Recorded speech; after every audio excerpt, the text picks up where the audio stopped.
এতিয়া সেই বিজেপি আগৰ বিজেপি নহয়, এইটো মাত্ৰ সুবিধাবাদী বিজেপি। দলে যদি কাইলৈ কয় যোৰহাট বিধানসভা খেলিব লাগে, মই যোৰহাট বিধানসভা খেলিম। যদি দলে কাইলৈ যদি কয় যে জখলাবন্ধা খেলিব কি আমাৰ জালুকবাৰী খেলিব লাগে, জালুকবাৰীলৈ গুচি যাম। কিনো আছে? ৰাজনীতি হ'ল যে মই নিজৰ 1% প্ৰপাৰ্টি ৰাইজক এৰি দিম, বাকী 90% নিজৰ ঘৰৰ মাজত ৰাখিম। আমি প্ৰত্যেক ক্ষেত্ৰত আমি ৰাইজক উপকাৰ কৰিবলৈ বিচাৰোঁ। ৰাজনীতি হ'ল নিজৰ পৰিয়ালৰ নামত বাগান খোলা নহয়। ৰাজনীতি হ'ল নিজৰ ল'ৰাৰ নামত কোম্পানী খোলা নহয়। ৰাজনীতি হ'ল যে মই নিজৰ 1% প্ৰপাৰ্টি ৰাইজক এৰি দিম, বাকী 90% নিজৰ ঘৰৰ মাজত ৰাখিম। এই ধৰণৰ ৰাজনীতি ৰাইজে বেয়া পায় বা বহুত বিজেপি কৰ্মীখিনি এই ধৰণৰ ৰাজনীতি বেয়া পায়। সেই কৰ্মীখিনি এতিয়া আমাৰ দলটোক যোগদান কৰাৰ পিছত ৰাইজৰ মাজত ৰাইজৰ কামখিনি কৰিবলৈ বিচাৰে। অসমৰ বিভিন্ন আমাৰ জ্বলন্ত সমস্যা আছে। ছটা জনগোষ্ঠী জনজাতিকৰণৰ, বাগান শ্ৰমিকৰ তেওঁলোকৰ যি মজুৰি বা আমাৰ বিভিন্ন উদ্যোগৰ ক্ষেত্ৰত বিভিন্ন সমস্যা, সেইখিনি সমস্যা সকলোৰে লগত আলোচনা কৰি বিজেপি হওক বা আমাৰ কংগ্ৰেছ দলৰ ভিতৰতে হওক, আমি সকলোৱে এটা ভাল পৰিৱেশৰ ভিতৰত আলোচনা কৰি কংগ্ৰেছৰ আদৰ্শৰে, কংগ্ৰেছৰ নীতি নিয়মৰে আমি আগুৱাই লৈ যাম। এনেকুৱা এটা পৰিকল্পনা আমাৰ আছে।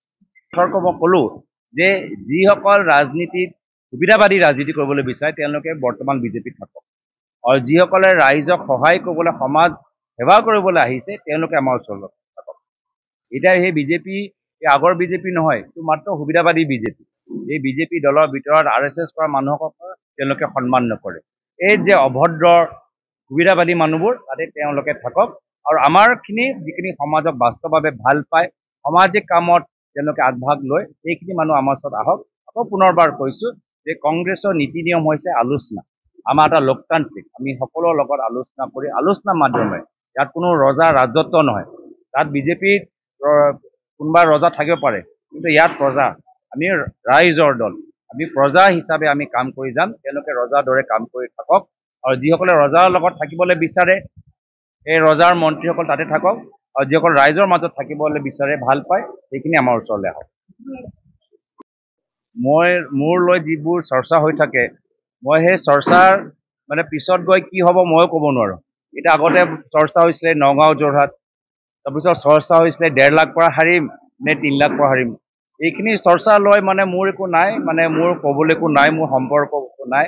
দলে যদি কাইলৈ কয় যোৰহাট বিধানসভা খেলিব লাগে, মই যোৰহাট বিধানসভা খেলিম।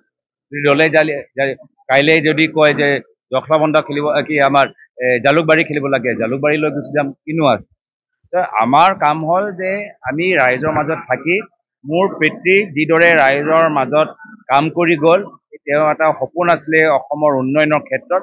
সেই অধুৰা সপোন, প্ৰায়ত তৰুণ গগৈদেৱৰ অধুৰা সপোন সম্পূৰ্ণ কৰা, সেয়া হৈছে মোৰ প্ৰথম আৰু অন্তিম মোৰ লক্ষ্য। Do not forget to like, share and subscribe to the Assam Tribune.